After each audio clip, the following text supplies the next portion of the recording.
Very good morning, everyone, and I am Kamal Kishore Sharma, your chemistry mentor. So let's start our work today. What we have to do? Previously, we did work on different questions, MCQ, important MCQ related with chemical bonding and molecular structure, and today we are going to talk about a very important MCQ related with the same uh, topic, that is chemical bonding and molecular structure. Very first topic is Lewis dot structure. So you know it very well that how we can crack the problem related with Lewis dot structures. So many times these questions have been asked in particular exam like NEET and others board examinations. So I hope that you will understand what I'm saying here. Let's start our very first question. Your first question is given: which of the following Lewis diagram is और are incorrect. तो आपने check करनी है इसमें से कौन सी incorrect है। तो आपको पता है कि लुईस डॉट स्ट्रक्चर में आपको जितने भी आपके पास टोटल इलेक्ट्रॉन होते हैं उनको आप अरेंज करते हैं लोन पेयर और बॉन्ड पेयर पे। तो आप इसको देख सकते हैं, इसमें से आंसर जो है आपका ये रहेगा, क्योंकि एक आयनिक कंपाउंड है और यहाँ स्ट्रक्चर बिल्कुल क्लैरिफाई नहीं किया और इसके ऊपर प्लस चार्ज रहता है और यहाँ पे नेगेटिव चार्ज रहता है ऑक्सीजन के ऊपर। ठीक है, तो सबकी अपने अपने पूरे हो जाते हैं इलेक्ट्रॉन। ऑक्सीजन के पास भी अपने 8 इलेक्ट्रॉन हो जाते हैं और Cl के पास भी एक बॉन्ड और 3 उसके पास लोन पेयर रहते हैं। ठीक है, और सोडियम क्या होता है, वो प्लस रहता है। ऐसे इस तरीके से ही सोडियम हाइपोक्लोराइड बनता है। बाकी इसमें यही रहेगा ए आंसर, ये इनकरेक्ट है। बाकी आपके सारे स्ट्रक्चर जो यहाँ पे वो मेंशन किए हुए हैं बिल्कुल सही है, ये सारे आप इसको देख सकते हैं। ठीक है, तो all these questions are given. आपको ऑप्शन दे रखी हुई है सारे ठीक है ये। ठीक है, ये भी आपका स्ट्रक्चर बिल्कुल सही है। देखिए पूरा चेक कर सकते हैं आप। अमोनियम आयन है, तो अमोनियम आयन में पता है आपको 4 बॉन्ड बनते हैं हाइड्रोजन के साथ, उसमें प्लस चार्ज आ जाता है। और सल्फाइड आयन है, तो उसको 2 नेगेटिव, क्योंकि सल्फर की वैलेंसी 6 होती है, 2 इलेक्ट्रॉन एक्स्ट्रा गेन कर लेता है।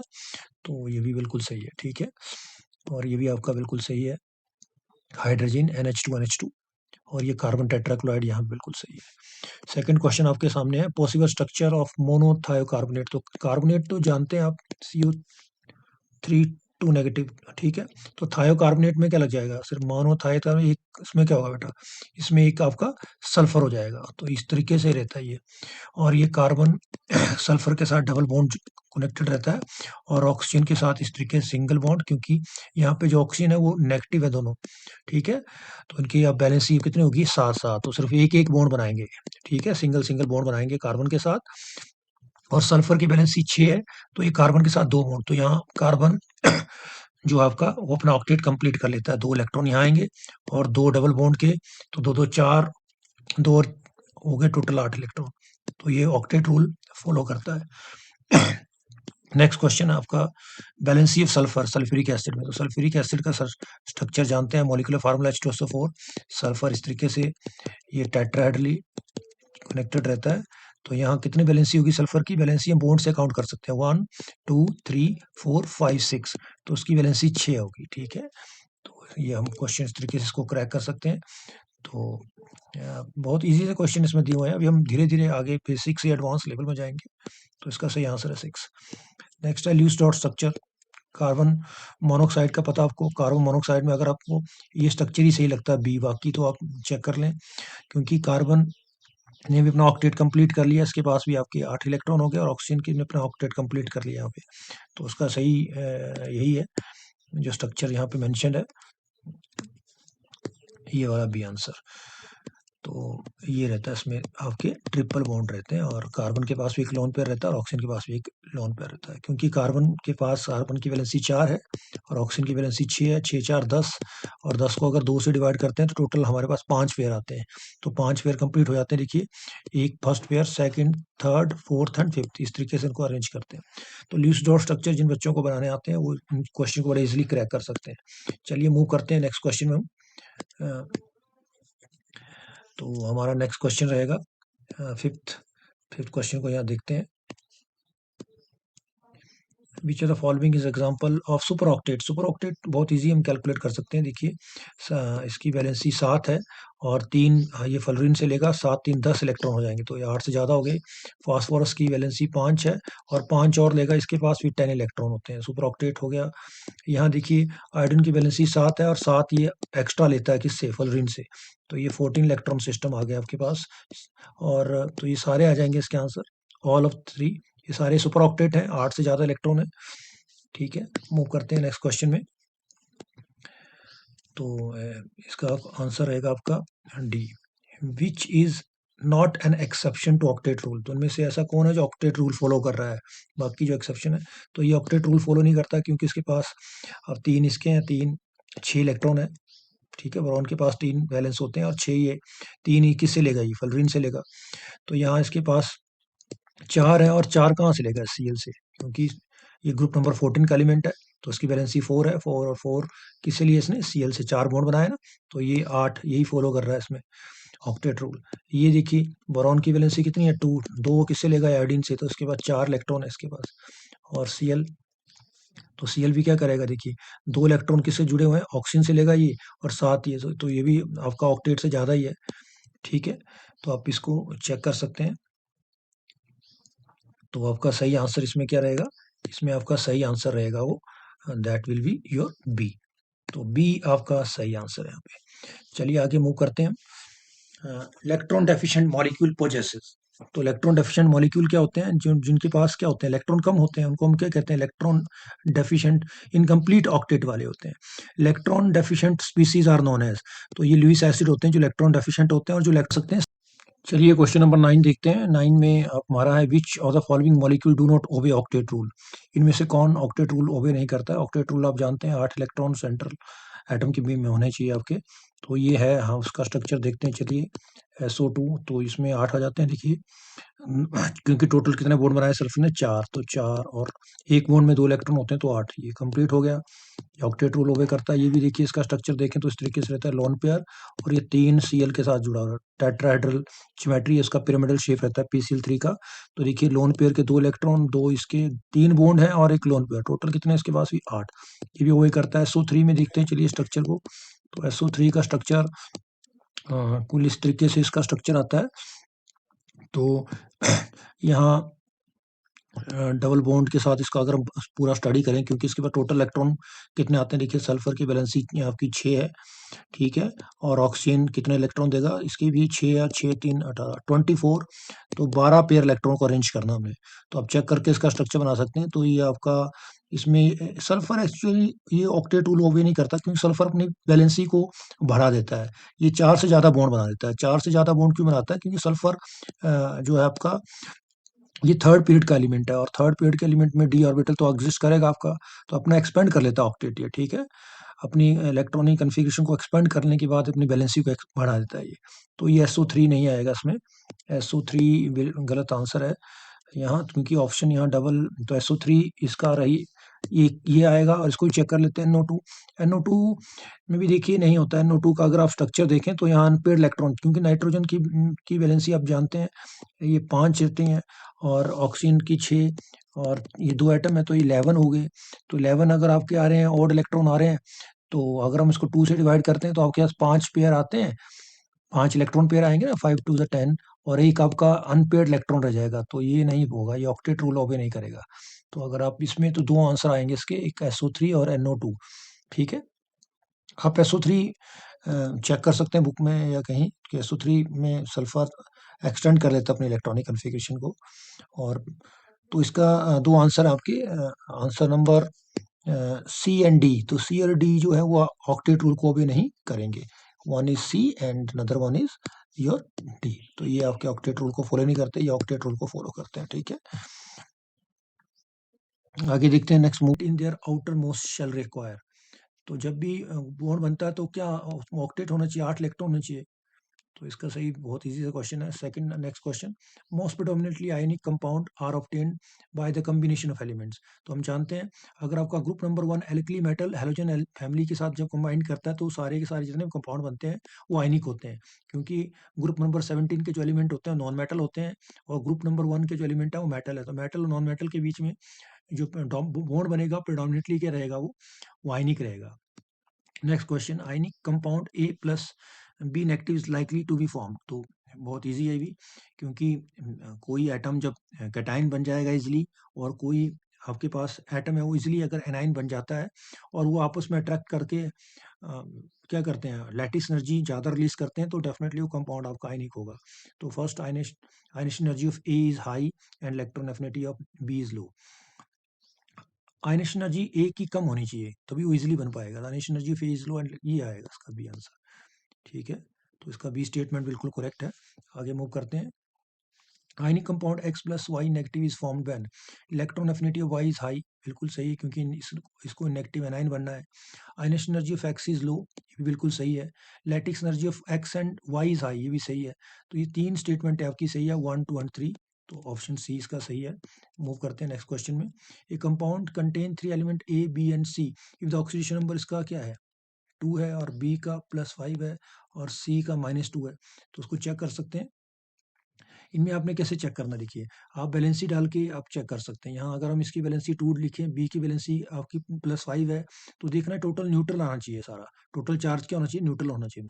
तो बड़ा अच्छा तरीका है ये, देखिए मुझे तो पता है इसका आंसर बी है, बी होगा, क्योंकि A3 BC4 ट्वाइस है। ठीक है, तो हम इसको करते हैं। देखिए ए के ऊपर कितना चार्ज है आपका, +2, और बी के ऊपर कितना चार्ज आपका +5, और सी के ऊपर कितना चार्ज आपका -2। तो चलिए सॉल्व करते हैं। ये +6 आ गया यहाँ पे, और ये 2 टाइम होगा बी, क्योंकि आउटर मोस्ट इसमें कितना 2 टाइम है ये, तो ये 10 हो गया। और यहाँ सी के ऊपर -4 चार्ज है, तो ये 8 हो गया टोटल। सॉरी 8 नहीं होगा, ये 2 टाइम, ये तो 8 16 हो गया। तो देखिए 16 का प्लस आ रहा है और 16 का नेगेटिव आ रहा है टोटल चार्ज। तो यही इसका फार्मूला बनेगा, A3 ब्रैकेट BC4 ट्वाइस। तो इसका सही आंसर आपका यही रहेगा, वो आपका आंसर है, वो है बी। तो इसको आप चेक कर सकते हैं, मैंने न्यूट्रल मेथड से इसको किया। अपना अपना तरीका होता है क्रैक करने का क्वेश्चन का, तो आप इस तरीके से क्रैक कर सकते हैं, क्योंकि ये पूरे मॉलिक्यूल आपके न्यूट्रल बनाने हैं आपको। तो आपको जिसमें चार्ज आपका न्यूट्रल हो जाएगा, क्योंकि आपको चार्ज दे रखा है सभी एटम में। तो इस तरीके से इसका जो फार्मूला बनेगा ये बनेगा। ठीक है, नेक्स्ट क्वेश्चन मूव करते हैं। Phosphate of the metal has the formula, ये आपको फार्मूला दे रखा है फॉस्फेट का।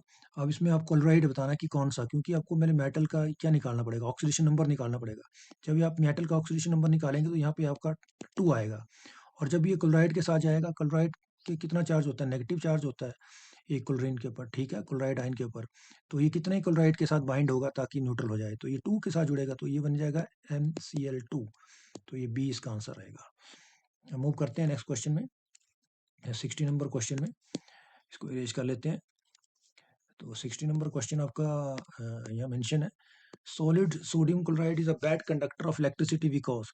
तो पता आपको कि बैड कंडक्टर ऑफ इलेक्ट्रिसिटी क्यों होता है ये, क्योंकि सॉलिड स्टेट में वो उसके आयन फ्री नहीं होते, इसलिए वो मूव नहीं कर पाते। ठीक है, हमने कई बार डिस्कस कर चुके हैं, जब तक आप किसी सॉलिड आयनिक कंपाउंड को डिसॉल्व करते हैं या उसको मेल्ट करते हैं, तभी उसके आयन फ्री होते हैं, तभी आपकी इलेक्ट्रिसिटी को कंडक्ट करने के लायक होते हैं। ठीक है, तो इस तरीके से इसको कर सकते हैं। ग्रुप क्वेश्चन नंबर 17 देखिए, in which of the following solvent potassium hydride आपका कैसा भी आयनिक कंपाउंड है, पता है आपको, क्योंकि मेटल और नॉन मेटल के साथ बना हुआ है। और हाईएस्ट सॉल्बिलिटी कहाँ होगी, जहाँ पे इसका डाइलेक्ट्रिक कांस्टेंट जिस सॉल्वेंट का ज़्यादा होगा वहाँ पे आयन जल्दी फ्री हो जाएंगे, क्योंकि डाइलेक्ट्रिक कांस्टेंट बढ़ने से आयन्स के बीच में सेपरेशन ज़्यादा होती है। जब आयन ज़्यादा सेपरेट हो जाएंगे तो ईजिली मूव कर सकते हैं, तो उसकी कनेक्टिविटी बढ़ जाती है और उसकी सॉल्बिलिटी भी बढ़ जाती है। तो यहाँ पे इसमें देखिए ये आपका आंसर रहेगा सी। अच्छा, 18 नंबर क्वेश्चन में, stability of ionic crystal principal depends upon. तो स्टेबिलिटी डिपेंड करती है लैटिस एनर्जी के ऊपर। ज़्यादा लैटिस एनर्जी होगी तो आपके क्रिस्टल की स्टेबिलिटी क्या होगी, ज़्यादा होगी। तो उसमें सीधा डायरेक्ट आंसर ये बनेगा आपका। नेक्स्ट मूव करते हैं। लैटिस एनर्जी आपको दे रखी हुई है, नहीं दे नहीं रखी है, इसमें आपको क्वेश्चन पूछा हुआ है lattice energy of potassium fluoride KCl KBr KI, क्या ऑर्डर रहेगा इसमें। तो डेफिनेटली लैटिस एनर्जी जितना ज़्यादा आपका आयंस क्या होंगे, छोटे साइज के होंगे, और आयन उनमें अगर चार्ज, यहाँ इनमें सब में चार्ज एक जैसा ही है भाई। मेटल के ऊपर प्लस चार्ज है, और नॉन जो आपका नॉन मेटल है, जैसे फ्लोराइड आयन है, क्लोराइड आयन है, ब्रोमाइड आयन है, आयोडाइड आयन है, उनमें नेगेटिव चार्ज है। तो सब में आयन सेम है। तो यहाँ क्या देखा जाएगा, साइज। तो जिसका साइज छोटा है, क्योंकि यहाँ पर केटाइन सारे सेम है, तो किसका साइज छोटा है इसमें, फ्लोरीन का, तो उसकी लैटिस एनर्जी ज़्यादा होगी, उसके बाद इसकी फिर धीरे धीरे कम। तो KF का नंबर आगे आएगा भैया। ठीक है, KF फिर KCl फिर BR बीच में आएगा, तो ये नहीं होगा। तो चेक कर लेते हैं, यहाँ पे आपका KF KCl KBr और ये आएगा इसका ए ऑप्शन। तो उसमें ए ऑप्शन आपका बिल्कुल सही रहेगा। तो इसका सही आंसर आपका है ये ऑप्शन नंबर ए, क्योंकि स्मॉल साइज में फ्लोराइड, उसके बाद क्लोराइड, ब्रोमाइड, ब्रोमाइड फिर आयोडाइड रहता है। नेक्स्ट कहते हैं, if the enthalpy of formation of sodium chloride is calculated using the bone Haber cycle, which of the following has largest contribution in terms of absolute value. तो ये तो lattice energy होती है, क्योंकि हम बोर्न हैबर साइकिल से lattice energy हम calculate कर सकते हैं, ऐसे बाकी एनर्जी हम कैलकुलेट कर सकते हैं। बोर्न हैबर साइकिल में एमिशन एनर्जी होती है, इलेक्ट्रॉन गेन एंथैल्पी रहती है, सब्लिमेशन रहती है, डिस्ट्रीब्यूशन एनर्जी रहती है, और आपकी हीट ऑफ फॉर्मेशन रहती है। पर अगर absolute value of lattice energy का ज़्यादा कंट्रीब्यूशन रहता है, ठीक है, उसमें। तो नेक्स्ट मूव करते हैं question number 21, which is likely to have the highest melting point. तो जो यहाँ पे एक ये एटॉमिक है, इसमें बहुत वीक वंडरवॉल फोर्सेस होंगी। यहाँ भी आपका वीक हाइड्रोजन बॉन्डिंग रहती है, और इसमें भी आपकी हाइड्रोजन बॉन्डिंग रहती है। पोलर मॉलिक्यूल है, हाइड्रोजन बॉन्डिंग में इसमें डाइपोल डाइपोल फोर्सेस रहेंगी, और इसमें ये है आयनिक कंपाउंड, तो इसका मेल्टिंग पॉइंट आयनिक कंपाउंड का ऐसे भी ज़्यादा होता है, ठीक है। तो CSF आएगा, caesium fluoride. Covalency is favoured in the following cases. तो कोवैलेंसी कब होती है, जब आपका कैटाइन स्मॉल हो और एनाइन क्या हो, ज़्यादा हो। तो यहाँ देख लेते हैं, smaller cations, larger anions, large charge on cations and anions, all the above. तो ये सारे बिल्कुल सही ऑप्शन है इसके, तो सभी ऑप्शन इसके सही रहेंगे, तो इसका आंसर है all the above. Correct order of polarising power. तो पोलराइजिंग पावर अगर आपने देखनी है, तो आपका साइज छोटा होना चाहिए और चार्ज उसमें ज़्यादा होना चाहिए। तो सब में चार्ज सेम है, क्योंकि सभी एल्कली मेटल है, तो प्लस यूनी पॉजिटिव है सारे। तो आप इसमें कैसे चेक करेंगे, जिसका साइज छोटा उसकी पोलराइजिंग पावर ज़्यादा होगी। तो लिथियम, फिर उसके बाद सोडियम पोटेशियम, तो इसका आंसर ये रहेगा। Next, correct order of polarisability. क्योंकि जब भी हम कैटायन की पोलराइजिंग पावर देखते हैं, और एनायन की पोलराइजिबिलिटी कितनी जल्दी उसका क्लाउड अपने आप को पोलराइज करता है। क्लाउड, क्योंकि क्लाउड को कौन खींच रहा है, कैटायन। तो जितना बड़ा क्लाउड साइज होगा एनायन का, उतनी ज़्यादा उसकी पोलराइजिबिलिटी रहेगी। तो जिसको साइज के हिसाब से हम जानते हैं, तो सबसे साइज बड़ा साइज तो किसका यहाँ पे, या तो ये आप ऑर्डर चेक कर सकते हैं यहाँ पे। तो ये आया इसका आंसर बी।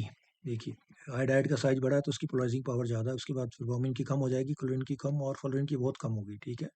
नेक्स्ट मूव करते हैं, the compound with highest degree of covalency. तो कोवैलेंसी किस में ज़्यादा होगी, आप चेक कर सकते हैं। ये सारे आपके आयनिक कंपाउंड है, ये भी और ये भी। तो सब में इसका जो आपका एनाइन है वो सेम है। तो कैटाइन अगर चेक करें, तो कैटाइन के हिसाब से इसका सही आंसर है AgCl, क्योंकि Ag जो आपका है वो डी ब्लॉक एलिमेंट है, और डी ब्लॉक एलिमेंट का जो साइज होता है that is very smaller as comparison to आपका किससे, एस ब्लॉक एलिमेंट से। तो जब स्मॉल साइज होगा, चार्ज सब में बराबर है, तो मैंने बताया उसकी पोलराइजिंग पावर ज़्यादा होगी, तो AgCl ज़्यादा कोवलेंट होगा, ठीक है।